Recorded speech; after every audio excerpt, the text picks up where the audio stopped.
പണ്ട് എൻ്റെ പേര് ശ്രീലക്ഷ്മി ആയിരുന്നല്ലോ. എനിക്ക് ശ്രീലക്ഷ്മി എന്നുള്ള പേര് പണ്ടേ ഇഷ്ടമല്ലായിരുന്നു.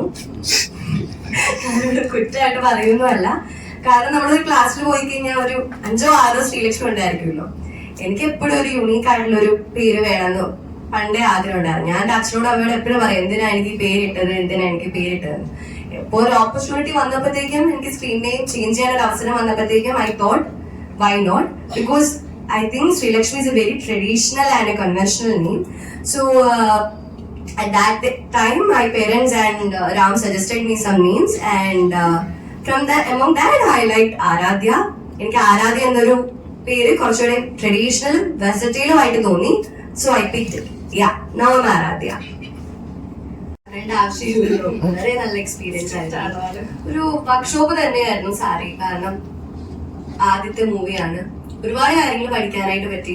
മാത്രമല്ല, നമ്മൾ വേറൊരു സ്ഥലത്ത് പോയിട്ട് നമ്മള് ചെയ്യുമ്പോഴത്തേക്കും അതിൻ്റെതായ adaptation and everything. So it was a totally different experience. Passionate ആയിരുന്നു, ആക്ടിംഗ് ആയിരുന്നു ഇഷ്ടം, മോഡലിംഗ് ആയിരുന്നു. ഞാൻ ഒരിക്കലും മോഡലിംഗ് ചെയ്തിട്ടില്ല, ഞാൻ എവിടെ വേണമെങ്കിലും പറയാം. കാരണം അത് ഞാൻ പോസ്റ്റ് ഗ്രാജുവേഷൻ പഠിച്ചുകൊണ്ടിരുന്ന സമയത്ത് വെറുതെ റാൻഡം ആയിട്ട് ചെയ്തിട്ട് തരിക. അല്ലാണ്ട് ഞാനത് മോഡലിംഗ് ഒന്നുമല്ല. പഠിച്ചുകൊണ്ടിരുന്ന സമയത്ത് ആഘോഷമായിട്ട് പരിചയപ്പോഴത്തേക്കും വെറുതെ ഇങ്ങനെ 2-3 റീല് ചെയ്തു, അത് റാം കണ്ടു, അങ്ങനെ തന്നെ സംഭവിച്ചു.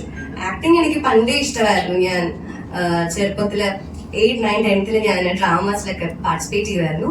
പക്ഷെ ഒരു സാധാരണ വീട്ടിൽ നിന്ന് വരുന്നൊരു പെൺകുട്ടി എന്ന നിലയ്ക്ക് എനിക്കത് സ്വപ്നം കണ്ടുകൊണ്ട് മുന്നോട്ട് പോകാനുള്ള സാഹചര്യം ഉണ്ടായിരുന്നില്ല. സോ എപ്പോഴും പഠിക്കണം എന്ന് മാത്രമേ ഉണ്ടായിരുന്നുള്ളൂ. ഒരു സ്വന്തം കാലം നിൽക്കുക, ജോലി നേടുക, അത് മാത്രമേ ഉണ്ടായിരുന്നുള്ളൂ. അപ്പൊ അതങ്ങനെ അങ്ങ് കുഴിച്ചു മൂടി മൈൻഡില്. പിന്നെയാണ് ഇത് സംഭവിച്ചത്, എല്ലാം ഒരു ഡ്രീം പോലെ. സോ സാരി റിലീസ് ചെയ്യുമ്പോൾ what you feel now? Not to be very honest, I don't feel and I don't expect anything, because ഇത് എല്ലാം ഒരു സ്വപ്നം പോലെയാണ് തോന്നുന്നത്. ഇതിൽ നിന്ന് എന്ത് സംഭവിച്ചാലും I'm not like ഇത് ഹിറ്റ് ആകണമെന്നോ ഒരു ബ്ലോക്ക് ബാസ്റ്റർ അങ്ങനെ ഒന്നും ചിന്തിച്ചുകൊണ്ടേ അല്ല. But for me this will be all this, the moments and everything that I had, I will cherish, and that's it. Yeah. See,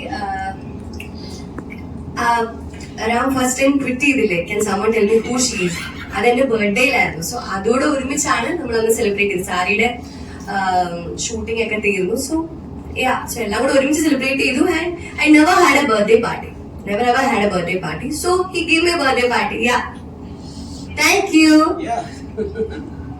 Well, see, she was the star of the film we are doing, and the entire unit wanted to celebrate her birthday because of that. Sari എടുത്തുകൊണ്ടുള്ള ഒരു ഫോട്ടോഷൂട്ടാണ് വൈറലായതും സാരി കാണാനിടയായതും. അപ്പൊ ഈ first മൂവിയുടെ name തന്നെ സാരി എന്നാണ്. അപ്പൊ ആ ഒരു കണക്ഷൻ എങ്ങനെയാണ്? അത് തന്നെ അതിനെന്താ ആൻസർ ചെയ്യണം സത്യം പറഞ്ഞാൽ എനിക്കറിയില്ല. ഭാഗ്യം, ഡെസ്റ്റിനി എന്നാണ് പറയാം. Actually see, this was actually inspired from an incident which happened in Rajmundry, Nana. Yeah, Rajmundry. So sari happened to be a part of it because I wore sari. If I was wearing churidar, I don't know. I think there's no way I would have made a film called Churidar. And a sari has a classiness to it, and an elegance, and something which is really looked up to. I don't think you are wearing a churidar, but I don't mean any offense. I'm just saying it in the context.